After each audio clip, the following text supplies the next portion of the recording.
नारियल शहद देकर अन्ना के लोगों को पानी पिलाया। सर अपना नाम बताया। मोहम्मद अहमद सैफी। मोहम्मद साहब एक बात बताएं कि कब आपको पता चला कि आपकी भतीजी को जो है अन्ना जो है सुबह पता है सुबह। इकरा आपका नाम क्या? आप अन्ना को पहले भी देखी थी टीवी पे?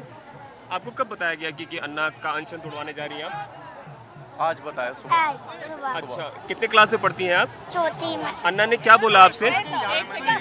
अन्ना ने क्या बोला आपसे? अन्ना ने कुछ बोला आपको? सर पे हाथ रखा था। सर पे हाथ रखा था। अच्छा और उसके बाद आपने क्या पिलाया उनको? जूस। जूस पिलाया। कौन सा था वो? नारियल का। नारियल।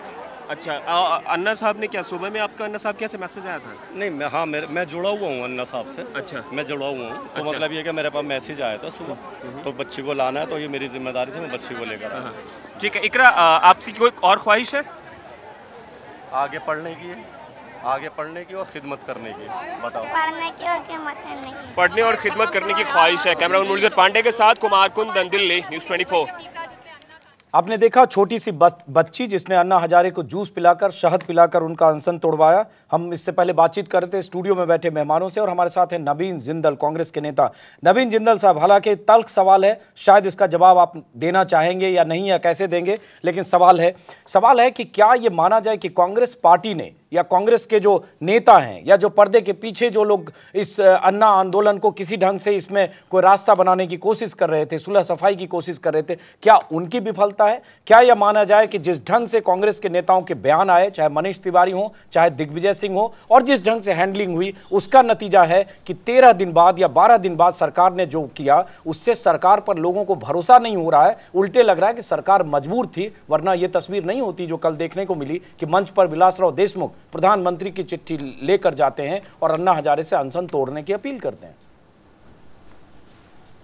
देखिए, सबसे पहले तो मैं ये कहना चाहूंगा कि लोकपाल बिल ये तो कांग्रेस पार्टी के घोषणा पत्र में भी है कि हमें एक मजबूत प्रभावशाली लोकपाल की आवश्यकता है और उसके ऊपर जो नेशनल एडवाइजरी काउंसिल है वो इसके ऊपर जनवरी से इसपे बहुत पहले से इस पे काम चल रहा है। जनवरी में ही उन्होंने इसकी एक प्रति भी दी थी।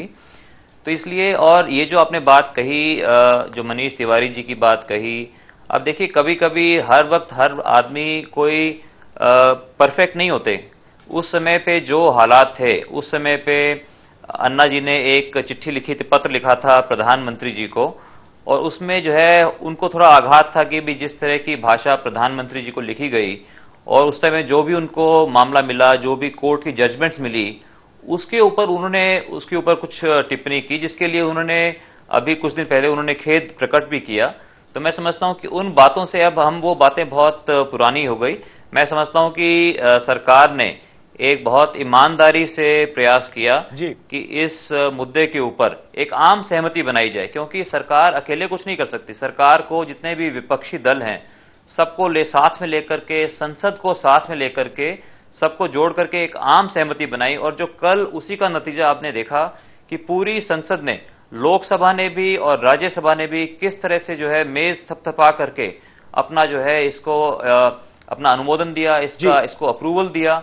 और मैं समझता हूं कि महत्वपूर्ण ये है कि हम इसमें आम सहमति बना करके एक मजबूत और प्रभावशाली हम एक विधेयक इसको पारित करें और ये कानून बने। और जैसे कि बाकी सब ने, प्रभा ठाकुर जी ने भी कहा, माननीय मीना साहब ने भी कहा, गर्ग साहब ने भी कहा कि कानून जरूरी है, लेकिन कानून से भी ज्यादा जरूरी है हम सबके नैतिक वैल्यूज, हम सबके जो नैतिक विचार हैं, और हम सब अगर मिलजुल कर ईमानदारी से काम करें तभी जाकर के हम अपने देश को भ्रष्टाचार से मुक्त कर सकते हैं। नवीन जिंदल जी, वक्त की कमी है, ब्रेक के बाद लौटेंगे तो आपसे चर्चा जारी रखेंगे और सवाल पूछने की कोशिश करेंगे कि अन्ना हजारे ने आज कहा है उन्होंने अनशन तोड़ा है, तोड़ा नहीं है, स्थगित किया है और उनकी लड़ाई जारी रहेगी। और सबसे बड़ा सवाल कि 3 महीने बाद जब विंटर सेशन होगा तो क्या ये कानून लोकपाल बनकर पेश होगा और पास होगा, या क्या अन्ना हजारे को एक बार फिर अनशन पर बैठना पड़ेगा? ब्रेक के बाद हम चर्चा जारी रखेंगे। भारत माता की।